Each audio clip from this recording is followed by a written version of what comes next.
नमस्कार शेतकरी मित्रांनो, आपण ह्या व्हिडिओमध्ये बघणार आहे वांगी लागवड संपूर्ण माहिती। तर कुठल्याही प्रकारचा वेळ न करता व्हिडिओला सुरुवात करूया। आपण ही वांगी लागवड 2 नळ्यांमधील अंतर ही 4 फूट आणि 2 झाडांमधील अंतर हे 2 फूट या पद्धतीने लागवड केलेली आहे, तुम्ही बघू शकता। तर आपण हे रोप अशा प्रकारे या रोपाची लागवड केलेली आहे। आपण हे रोप नर्सरीमधून आणलेले आहे। जवळपास हे रोप लावून 10 दिवस झालेले आहे।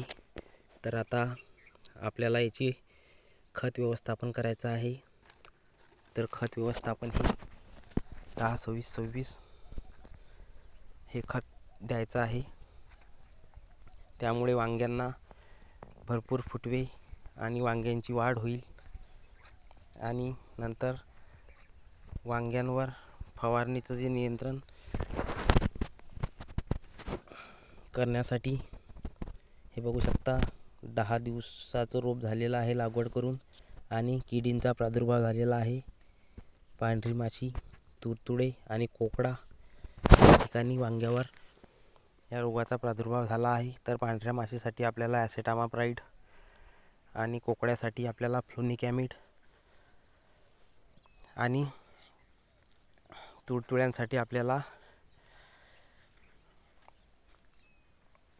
एखादं कीटकनाशक घ्यायचं आहे आणि फवारणी करायची आहे। तुम्ही बघू शकता ही व्हेरायटी आहे ललिता। आपण या वांग्यांची लागवड केलेली आहे आणि जवळपास आपण 10 गुंठे क्षेत्रांमध्ये या वांग्यांची लागवड केलेली आहे। एक क्षेत्र कपाशीचं आहे, कपाशी काढल्यानंतर आपण वांगी लागवड केलेली आहे। तर अशा प्रकारे 4x2 अशी लागवड केलेली आहे आणि आता याला खत व्यवस्थापन आणि जे किडींचा जो प्रादुर्भाव झालेला आहे वांग्यांची वाढ होण्यासाठी, तर आपल्याला 10-26-26 हे खत द्यायचं आहे।